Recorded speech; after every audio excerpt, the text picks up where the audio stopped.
Exercise 1.2 start करते हैं। That is the second exercise of the chapter 1। Question number 1 से हम स्टार्ट करेंगे। क्वेश्चन नंबर 1 है हमारे पास, prove that is very very important question and very very important exercise. It has only 3 questions. Exam point of view से इनमें से एक क्वेश्चन पक्का आता है इंशाल्लाह। इन क्वेश्चनों में से एक क्वेश्चन पक्का आता है। 2 एक्सरसाइज आपकी है पहले चैप्टर में। एक 1.1 मतलब न्यू मैथ्स में 1.1 है जो नई बुक है, और ये 1.2 है। 1.1 और 1.4 पुराने मैथ से डिलीट हो गई है। आज हमने प्रूव करना है क्वेश्चन नंबर 1 में कि रूट 5 को इरेशनल प्रूव करना है। क्या प्रूव करना है? Irrational. I have already told you that the number which is not in the form of p upon q, that is called irrational number. जो p upon q की फॉर्म में नहीं होते हैं वो क्या होते हैं? irrational number। और जो p upon q की फॉर्म में होते हैं वो क्या होते हैं? rational number होते हैं। ये तो अंडरस्टूड है कि ये रूट 5 irrational है, मैंने आपको बताया ना डेफिनेशंस में। लेकिन फिर भी हमने इसको प्रूव करके बताना है। क्या करना है? प्रूव करना है। मैथ में हम इसको पहले सपोज करके करेंगे। Let us suppose that, let us assume contrary में temporary scope that root 5 is rational. हम सपोज करते हैं, हमें प्रूव करना है एक्चुअल में कि ये इरेशनल है। हम सपोज कर लेते हैं कि ये क्या है? रैशनल है। तो रैशनल आपको पता है किस फॉर्म में होता है? p upon q की फॉर्म में होता है। मतलब कोई भी नंबर p upon q, मतलब 2 upon 3, 5 upon 6, any number which is in the form of p upon q। हम इसको फिर ऐसे लिख सकते हैं ना कि रूट 5 क्या है? Is equal to a upon b। मतलब रूट 5 क्या है? a upon b की फॉर्म में है।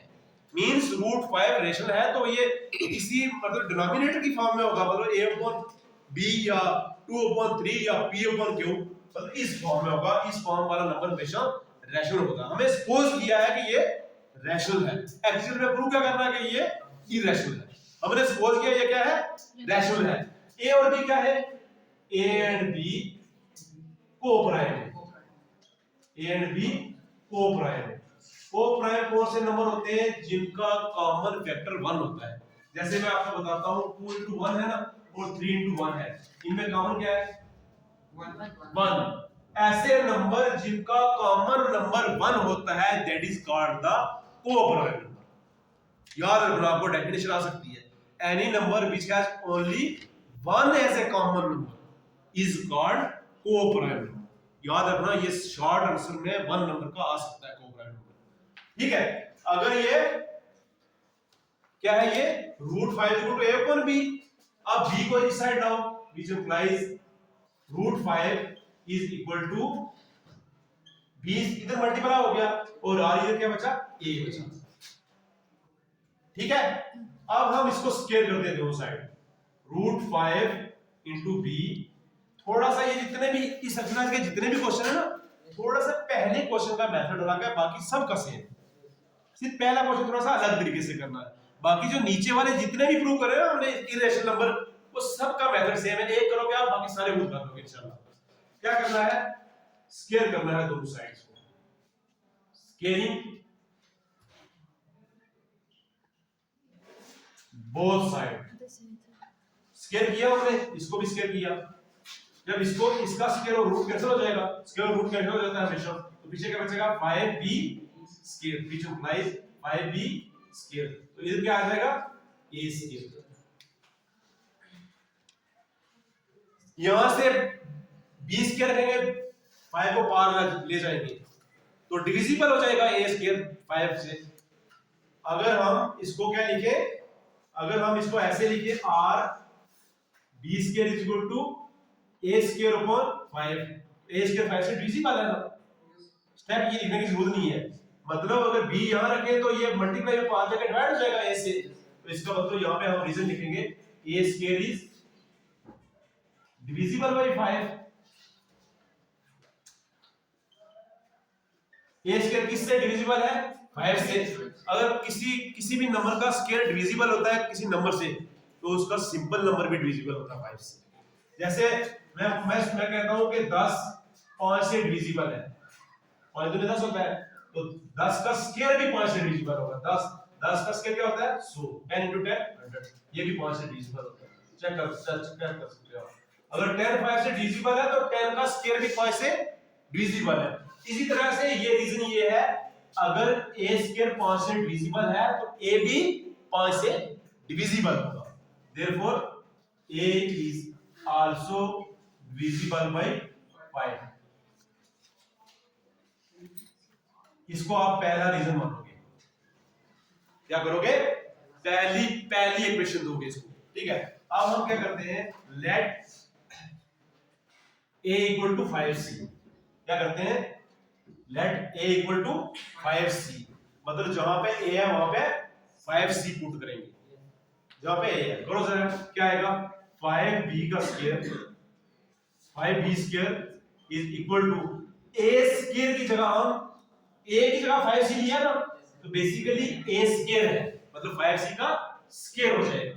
समझ आ रही है, आप अंडरस्टैंड कर रहे हो सारे। हमने क्या किया कि late a equal to 5c इस इक्वेशन में पुट करेंगे, इस इक्वेशन में पुट करो जरा, 5b equal to 5b square, same as it is रहेगा, और a की जगह हम क्या लिखेंगे, 5c। करो स्क्वायर इसका, तो क्या आएगा, which implies 5b square equal to 25c square. 5 into 5 25, 5 का स्क्वायर 5 into 5 25, 5 1 था 5, 5 5 था 25, तो ये क्या बचेगा, which implies b square equal to 5c square. जिस तरीके से a स्क्वायर यहां पे 5 से डिविजिबल था, इसी तरीके से b स्क्वायर यहां पे 5 से डिविजिबल है। अगर हम c यहीं पे रखेंगे, 5 को बाहर ले आएंगे तो क्या बनेगा, b स्क्वायर अपॉन 5। तो इसका मतलब जैसे a स्क्वायर 5 से डिविजिबल है, इसी तरह b भी 5 से डिविजिबल है। फिर क्या रीजन क्या लिखेंगे, b square is divisible by 5, therefore b is also divisible। अगर किसी नंबर का स्क्वायर डिविजिबल होता है किसी नंबर से, तो उसका सिंपल नंबर भी डिविजिबल होता है। b is also divisible by 5। ये दो रीजन हो गए। मतलब हमने ऊपर लिया था कि a और b क्या है, a और b को प्राइम है, जिनका कॉमन फैक्टर एक ही है। लेकिन यहां पे क्या हो रहा है, b का भी फैक्टर 5 है और a का भी फैक्टर 5 है। इसका मतलब ये कॉन्ट्राडिक्शन हो गई, मतलब जो हमने अज्यूम किया था वो नहीं रहा, गलत हो रहा है, उल्टा हो रहा है, ठीक है। तो इसका मतलब क्या बोल रहे हैं, since a and b have common factor, यहां पे लिखोगे फ्रॉम फर्स्ट एंड सेकंड, लिखोगे from first and second a and b have common factor। कौन से फैक्टर है, कॉमन फैक्टर 5। हमने क्या सपोज किया था कि ये रैशनल नंबर है। अगर रैशनल नंबर है तो a बटा a अपॉन b की फॉर्म में होगा, मतलब p अपॉन q की फॉर्म में है। हमने नीचे यहाँ पे आके देखा कि ये को प्राइम है। को प्राइम वो नंबर होता है जिसका कॉमन फैक्टर 1 होता है। लेकिन सपोजिशन की थी ना, हमने अज्यूम किया था। मैथ में हमेशा कोई चीज अज्यूम करके फिर उसको प्रूव करते हैं।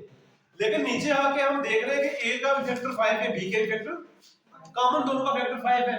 इसका मतलब जो हमें सपोजिशन की थी वो गलत है। दिस कॉन्ट्राडिक्शन, कॉन्ट्राडिक्शन क्या होता है, उल्टा। दिस कॉन्ट्राडिक्शन या this contradiction is arisen due to our wrong assumption या supposition, मतलब assume करना, suppose करना एक ही चीज होती है। due to our wrong assumption, तो इसका मतलब रॉन्ग assumption से ये कॉन्ट्राडिक्शन अराइज हुई है, मतलब उल्टा हुआ है। इसका मतलब हम कह सकते हैं ये √5 इज इरेशनल। हमें सपोज किया था क्या है, ये रैशनल है, लेकिन ऐसा हुआ नहीं क्योंकि इसके फैक्टर कॉमन कितने हैं, 5, दोनों का a और b का फैक्टर है। हमने a और b को क्या लिया था, को प्राइम लिया था, लेकिन ऐसा हुआ नहीं, ये उल्टा हो गया है। तो इसका मतलब हम उल्टा हो गया, इसका मतलब जो हमने सपोज किया था वो नहीं है। इसका मतलब √5 क्या है, irrational. Hence √5 is irrational। Very very important question है, ये एग्जाम में आता है। होप कि आपने इस क्वेश्चन को अच्छे से अंडरस्टैंड किया है। तो नेक्स्ट क्वेश्चन की तरफ मूव करते हैं।